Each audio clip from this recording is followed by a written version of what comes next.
Hello YouTube, my name is Peter with geekstrucking.com. Again, my name is Peter with geekstrucking.com. I just wanted to let you all know today how my testing went. My nerves were shot. I ain't gonna lie, I was nervous as anything. Because I've been unemployed for 11 months. And I tell you what, this one person has complete control over my future at this point in time. So yeah, I was a little bit nervous. I'm not gonna lie about that. But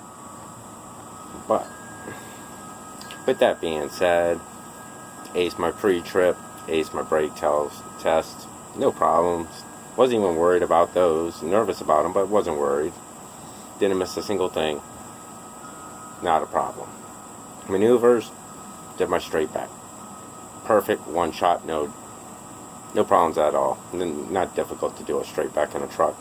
And if it is, maybe you shouldn't be driving. Now to the offset. The offset space for the maneuver is about 15 to 20 feet longer. Normally a good thing. Except when you focus on all your time on one that's 15 to 20 feet smaller. It threw me off. My angles were a little bit off. Stopped the truck, used a get out, walked around the truck. Normally I like to be within 5 feet. I was in about 15 to 20 feet, obviously, because it's 15 to 20 feet longer. Not a problem. Backed up.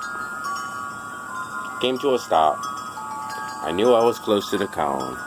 I wasn't going to go back any further. Was in the process of starting to pull up. I already had it in first gear. Was about to move it up. I heard a whistle blow. They blow the whistle when you're close to the cone. That cost me 2 points that, in my opinion, I shouldn't have lost because the truck wasn't moving at that time. I was about to move up anyways. Anyway, so I did that. Completed it. Now, I can only lose 10 points in the parallel parking. He had me do driver's side parallel, which is actually my strongest one, so that's good. No worries. I would say 90% of the people who do this, 95%, they do it on the 10 cone. I can never do it on the 10 cone. I have never been able to do it on the 10 cone. Pulled up, set up, boom, right on my 20 like I always am. Nailed it. Didn't need to pull it up. When I got it in the box, did it perfectly. About 2.5 feet from the cones, 2.5 feet from the other cones. Exactly in the middle. Perfect. Awesome. So, I passed my maneuvers. 2 points lost. I shouldn't have lost them. He blew the whistle prematurely, but honestly, I'm not going to complain. I'm fine with it. Whatever. So now we go to the road test. Now, the school I go to, you only practice railroad tracks one time before your test, and that's at the test site. Why? Because there's no railroad tracks around where they test you. That's fine and dandy. So I practiced it once. I'm supposed to say it goes line, X, line, line, and then further up it's another line.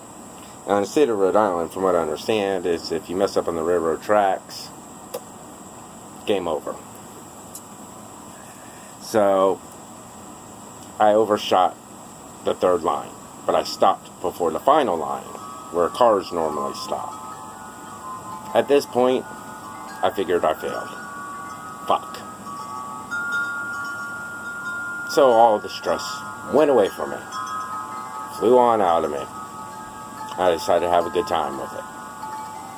So I forgot the guy was there, except when he told me to take right, left, whatever. I just pretended he wasn't even there.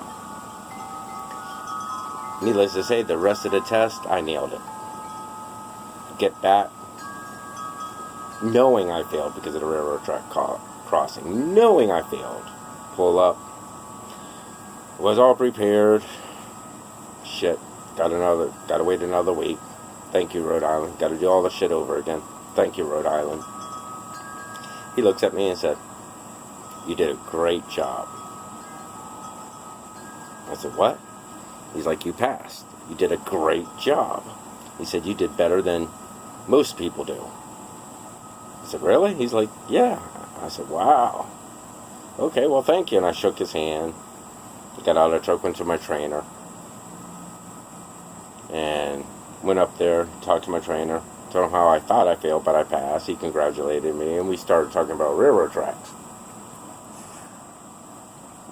One thing the school forgot to tell me about railroad tracks crossing. The instructor wanted me to stop on the third line, which is about 20 feet away from the railroad tracks. The last line is 15 feet from the railroad tracks, and that's where I stopped. The law is you have to stop 15 feet if you're carrying hazmat within 15 feet of that, no less than 15 feet of that railroad tracks. So I didn't fail. Actually, I did it exactly the way that they wanted to. Now, with the railroad tracks, when you come to a complete stop, you put your emergencies on, you come to a complete stop, you listen for trains, you look left or right 2-3 times, then you try to get as many gears as you can before your front comes close to the railroad tracks.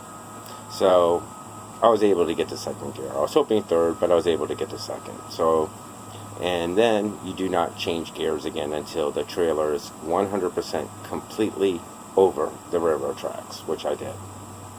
But again, I thought I failed at that time, and it really didn't matter from that point, so what's the stress about? So like I said, I had fun.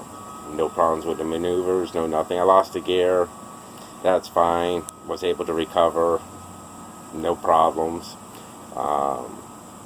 So overall, I passed. So you know what?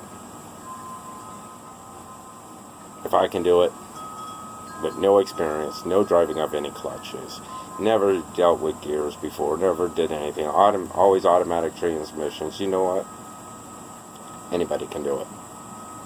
It just requires determination and dedication to get it done.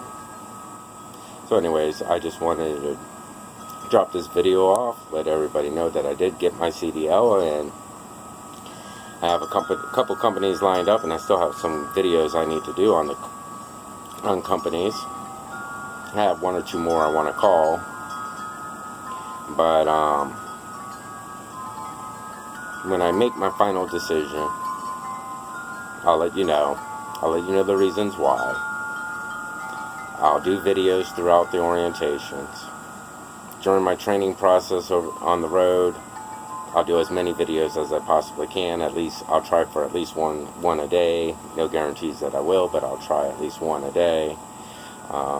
One thing for sure, I can tell you definitely, there's two companies I will not go with: CR England and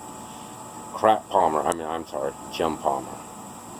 Anyways, YouTube, if you like my videos, you want to follow me, it's a whole new adventure, a whole new learning curve, all brand new everything for me. If you want to follow along because you're interested in getting into this, you want to know what's going on, or you're just curious overall, please hit that subscribe button, click the little bell in case I ever do live feeds, which I typically don't do live feeds, but I may in the future, I don't know. I'm just going to roll with it. So, again, thank you, YouTube. You have a wonderful day.